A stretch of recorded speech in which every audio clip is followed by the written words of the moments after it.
Photo, Patrick Wymore, Hulu. Marvel's Runaways Refraction Season 1 Episode 7 Editors rating 4 stars. Previous next complete series coverage. Chase, text everyone to meet up. Karolina, you do it. This is a small moment in Refraction, but it's representative of one of the best things about Marvel's Runaways: the women are in charge.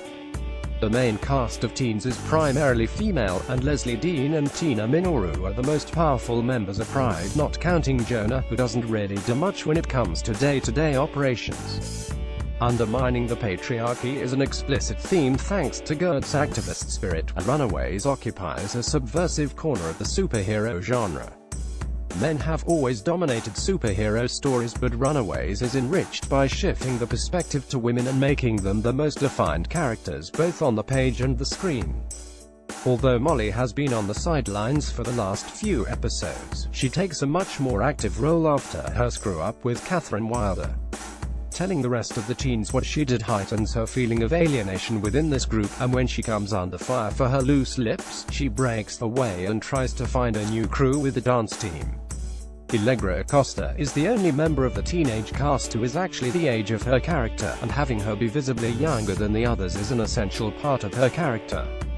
In the comics, Molly was the little kid the others tried to protect, but aging her a few years for the show makes her more complex as she tries to prove that she's mature and deserves respect.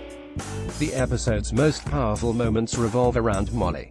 Karolina is the only older teen that reaches out to her after she storms off, and Karolina recognizes the unique bond they share thanks to the superpowers. No one else can understand what they're dealing with, and she needs Molly to hold on to her positivity for the both of them. Karolina's optimism has been shattered, but she doesn't think Molly is naive. She's aspirational, and Karolina wants to keep Molly's uplifting spirit alive. That becomes increasingly difficult as Molly's world rapidly falls apart, and the episode's final moments find her being sent away after her parents find out she knows the truth about Pride. The Yorks are easily the most fun of the parents, and Refraction highlights how humor amplifies the dramatic content of the storylines.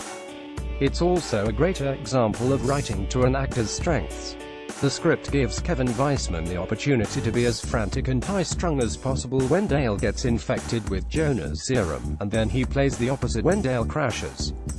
Those wackier scenes provide a refreshing lightness, so when the Yorks' story finally goes in a dark direction, it's even more painful. Molly discovering her parents packing up her room is a crushing moment, and there's a wild flurry of emotions in this scene. The Yorks' remorse, with an undercurrent of fear about what could happen if Molly doesn't leave. Molly's despair that becomes rage, building to a moment when she tells her parents to try and make her do something against her super-strong will. Gert pulls Molly away before she does anything rash, and Allegra Acosta and Ariella Vera are exceptional as they reinforce the sisters' deep bond during the weepy conversation where Gert convinces Molly that she needs to go. Joe hasn't shied away from the conflicts within Pride, and this episode intensifies them by dealing with the fallout of recent revelations. The Jonah, Leslie, Frank love triangle doesn't improve. Frank Dean is so boring, but a small exchange between Leslie and Tina reveals a power struggle at the top of the Pride hierarchy. They both consider themselves in charge with the other as the right hand, and I'm eager to see them face off in the future. The parent drama needs to be connected to the kids, and Molly's mistake last episode ends up being very good for the adults as the Builders and Yorks team up to take care of the situation before Jonah and Tina find out what's going on and take matters into their own hands. They really do think sending Molly away is the best way to protect her, but after seeing the parents murder someone, Molly and Gert are going to be deeply suspicious of any move by the Guardians. I haven't spent enough time praising the costume design for this series, and Refraction gives us some fantastic looks. Building on the foundation set by Meredith Mark with Pollock in the pilot, costume designer Samantha Ratner has given each of the teen characters their own distinctive style. While Chase and Alex embody the clean-cut jock and laid-back geek, the girls' clothing provides many more options to accentuate the characters' personalities. You get the sense that Nico spends a long time getting ready each morning, picking out all her layers and accessories and trying new things with her hair. This episode has her wearing a collared white dress under a black mesh top, black pants, a maroon hat, a choker, a long necklace, lots of bracelets, and her hair pulled back into 2 ponytails with 2 braids framing her face. She's presenting a very specific image for the world, and it's clear that a lot of work goes into it.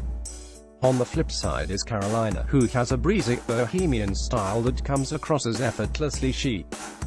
I straight up gasped when she showed up in her high-waisted jeans and striped t-shirt, serving up sunny 70s style. It's easy to imagine Karolina quickly pulling these items out of her closet, spraying some product in her hair to give it some beach waves, and then walking out of her house looking like a total Betty. Gert probably resents her for that. Like Nico, it's evident that Gert devotes considerable energy to how she looks, although she's working with a high-class hipster foundation rather than Nico's goth-inspired club kid style. Rika Akano has been doing some very subtle and impressive acting as Nico, and she makes the emotional shifts of her character clear in her facial expressions and body language. When Chase mentions that his mom is done with her affair, we see Nico process how this information relates to the conversation she had with her father earlier, and a visible dismay washes over Akano's face. Nico clearly prefers her father over her mother, and she wants him to be happy, even if it means breaking up the family unit. Nico's willing to accept that he's in love with Janet Stein, and she's heartbroken when she finds out that he's not fully in the know. We get a lot of different sides of Nico in Refraction, and even though the dissolution of her parents' marriage has rattled her, she's still hard as nails with Alex. She doesn't want to talk about what's going on at home, she wants to know how the hell he knew her mom's password, and she won't stop asking him until he tells her the truth. The episode cuts away before we know his answer, and it's one of 2 big cliffhangers, the other being Leslie telling Frank about her relationship with Jonah. All of these marriages are under a lot of stress right now, but no one has it as bad as the Steins. This episode begins with a series of flashbacks that show how this family unit has degraded over 25 years, starting with Victor and Janet's college meet-cute before jumping to the joyful moment of Chase's birth. While the first 2 flashbacks are full of hope, the sequence ends with a sad look at how Victor treated his son as a boy. Angry that his father missed a big lacrosse game, Chase lashes out and ends up as Victor's punching bag. It's the first time we actually see Victor hit his son, and it sets a strong point of contrast for the Steins in the current day. Jonah's serum has turned Victor into a new man eager to connect with his wife and son, but as we learn later courtesy of Dale Yorks, that high is followed by a steep fall. Victor starts to come down at Atlas Academy's open house, where he gives Robert Minoru a threatening handshake and assaults Chase's lacrosse coach, and he's at his lowest point by the end of the episode. The cold open has Victor getting a message from a bearded, future version of his son, and we find why Chase warns his father not to pick up the fistigons when they get in a fist fight in Victor's lab. After knocking Chase through a glass wall with a blast from the fistigon, Victor ends up getting shot by his wife, who has the calm determination of a person who accepted long ago that this act was inevitable. This adds a major new wrinkle to the story, especially in conjunction with the message from the future. Refraction is full of teases that a major threat is on the horizon, and Chase's warning suggests that we'll need his father's geniuses to stop whatever's coming.